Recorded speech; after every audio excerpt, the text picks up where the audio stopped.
கேட்கிறாரு பெரிய சம்சாரி, உன் மகன் வேலை தான் பார்க்குறாரு, தோட்டம் திறவு இருக்கா, காணி நிலமாக இருக்கா, இல்லை. அப்போ ஒண்ணுமே வேலையை நம்பி மட்டும் எப்படி நான் என் பொண்ணை கொடுக்குறது? எவ்வளவு பெரிய வேலையா இருந்தாலும் பரவாயில்ல, அந்த வேலை அவனுக்கு மட்டும்தான். அந்த வேலை இல்லை அப்படின்னா என் பெண்ணு வந்து நடுத்தூர்ல நிற்பா. இதே ஒரு சம்சாரிக்கு கட்டி கொடுத்த அப்படின்னா அந்த நிலத்தை வைத்து படைச்சுக்கிடுவான். அதனால வேலை பார்க்கிற ஒரு காலகட்டத்தில் ஐயா மாதிரி ஆளுங்களுக்கு தெரியும், முன்னாடி வேலை பார்க்கிறவங்களுக்கு பெண் தர மாட்டாங்க, வேலைக்கு போறதே சற்று மதிப்பு குறைவாக இருந்தது. சம்சாரி நிலம் வைத்திருக்கிறவர்கள், விவசாயம் பார்க்கிறவர்கள் மரியாதை இருந்தது.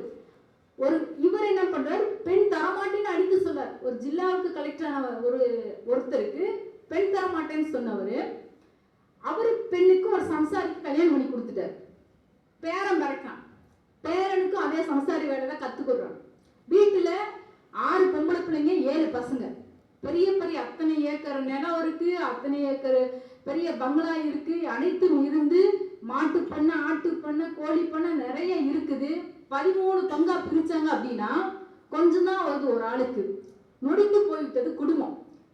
அப்ப பேரனுக்கு பெண் கேட்டு அழைகிறாரு. அப்ப பொம்பளை பிள்ளைங்க என்ன சொல்றாங்க, சமூகம் காலம் மாறுது. அப்படியே ஒரு 30 வருடம், அதாவது வந்தட்டி நாயக்கர் வரும்பொழுது கோணப்ப நாயக்கருக்கு வந்து 50 வயசு. ஒரு 30 வருடம் கழித்து பேரனுக்கு பெண் பார்க்க போகிறார். அப்பொழுது அவருக்கு வயசு 80 வயசில் பேரனுக்கு பெண் கேட்டு போகும்போது ஒரு பெண்ணும் கிடைக்கல. பெண்கள் சொன்ன பதில் என்னவென்று கேட்டால், நான் சம்சாரிக்கு வேலை செஞ்சா நான் வெள்ளையா இருக்கிற, நானு காட்டுல போய் களை எடுத்தேன்னா கருப்பா போயிடுவேன். ஒண்ணு. அடுத்து கருப்பா வந்து நான் களை எடுத்து போனாலும் எனக்கு வந்து காலையில போயிட்டு சாயந்தரம் இன்னைக்கு கூலி வேலைக்கு பார்க்குறவங்க கூட நிம்மதியா இருக்கிறாங்க. சம்சாரி வேலை பார்த்தோம் அப்படின்னா காலையில இருந்து சாயந்தரம் வரைக்கும் வயல்ல சாகணும், அதற்கு பிற்பாடு வீட்டு வேலை செய்யணும். வீட்டு வேலை செஞ்சாலும் பரவாயில்ல, வாயில ஜீவராசிகள் இருக்கு, அதை கவனிக்கணும், பிள்ளைங்களை பார்க்கணும்.